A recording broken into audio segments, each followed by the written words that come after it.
Hi there and welcome to the Key Stage 4 episode of social media. This particular video focuses on jobs and social media. So generally it feels like in the adult world, social media is kind of seen as unprofessional or a bit dangerous and sometimes even a little bit childish. There is just so much negativity towards social media in the adult world, particularly in relation to careers and jobs. And I mean, I create these videos for younger students too, so I also have so much experience talking about the bad or dangerous sides of social media. But that is not at all what I want to talk about in this video.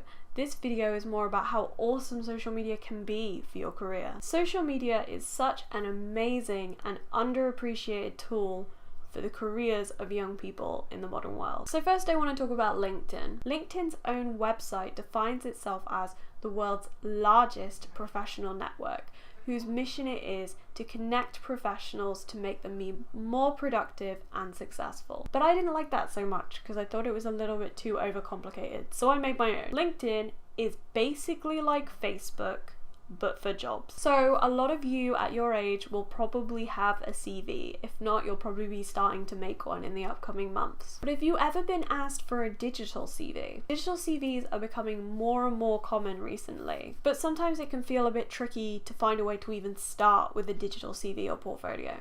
But LinkedIn is a really great site for that because it's almost like a ready-made digital CV template, but in the form of a social media profile. But, and this is the only negative thing I'm going to say about social media in this presentation, please do remember that LinkedIn is still a public social media. Be careful about what you share on there, and as a young person you do need to be wary about sharing your personal details, location, age, etc. This is really, really important, so make sure that your privacy settings are really tight, and I will leave some instructions on how to do this on our website. So between that last point and the lessons that I do for the younger kids, I'm getting really, really bored of telling people what not to post online.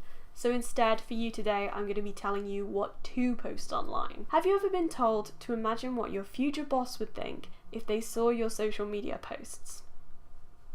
It's always posed as sort of like a threat or a very negative thing to make you think about the kind of stuff you're posting. But nobody ever turns it around and says, imagine what your future boss would think if they saw your social media posts and they were awesome. It's definitely not a lie that some employers do check your social media when you're applying for jobs with them. But instead of just making your account more appropriate, why not make it more impressive? You need to think about turning your public social media spaces into a platform to showcase yourself. So the first step here is to remember that new version of the phrase that we just talked about. Every single time someone brings up how the content of your social media pages might affect your future. And then the main step is creating your professional online image. Don't worry, this sounds a lot more complicated than it actually is. So basically, all this takes is a little bit of practice picking out the things about yourself and your life that will really pique that employer's interest. There are so many different ways that you can do this, from sharing or boosting a post from a fundraiser or a cause or a charity that you support, and quote tweeting interesting articles with your non-controversial opinion. In my personal experience,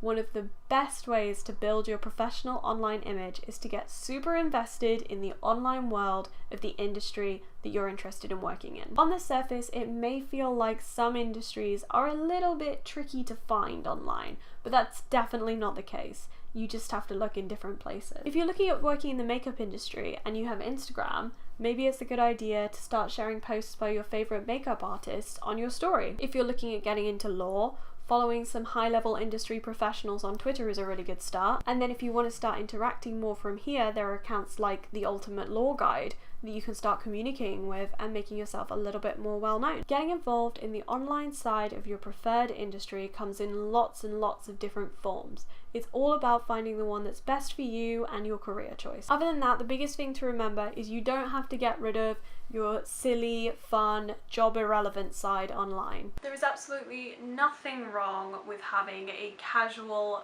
fun account full of memes and tweets about what you had for lunch and running it completely alongside a more formal professional account that you love to show off.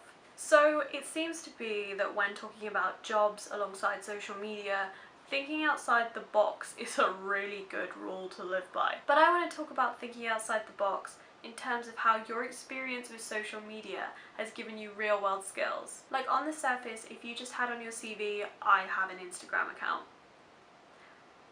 Yeah, okay, so does everyone else. But say you have an Instagram account with quite a few followers, and say that you're interacting with those followers regularly. Those people are from all over the world, potentially. And they're of all different ages and races and backgrounds, and you're managing to communicate with them all through your social media posts. You are completely within your right to say that you have gained experiences communicating with people from all different ages and backgrounds through your experience with social media, if you have done. You just need to learn to look at it that way. A lot of the time, to most people, having a YouTube account isn't a big deal. But when you think about how much effort goes into maintaining a YouTube channel, you need to know how to film, you need to know how to edit, you need to know how to present, and then on top of that, you have to have that whole communication side with your audience.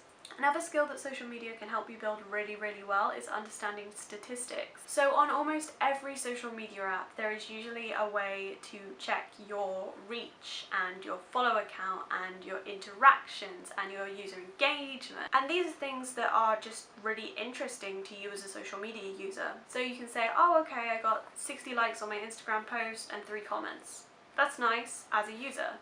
But you can also look at that from the perspective of the statistics of, well, I got this many views, but only this many likes. That's less than the last post. What have I done differently? Starting to think about that in that way is really, really good and is a really, really interesting skill that you can talk about you having to future employers. I've talked about how social media can potentially help you get a job. What about social media as a job?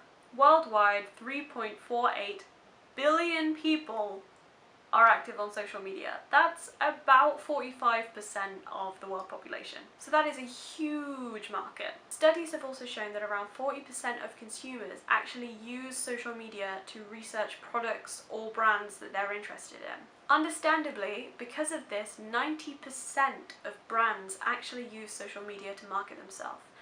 And of those 90%, 77% actually expect to use social media even more in the future. And what this basically means for you guys is that there is a new realm of possibilities job-wise for you. If you love being on social media, being a social media manager is a really, really good option. It's just like any other marketing job that you're trying to sell your brand, but you do it all through social media. Generally, the idea of working as a social media manager is super, super exciting. According to The Balance, the median annual wage for a social media manager is around £45,000, which is like really good, especially for doing something you love.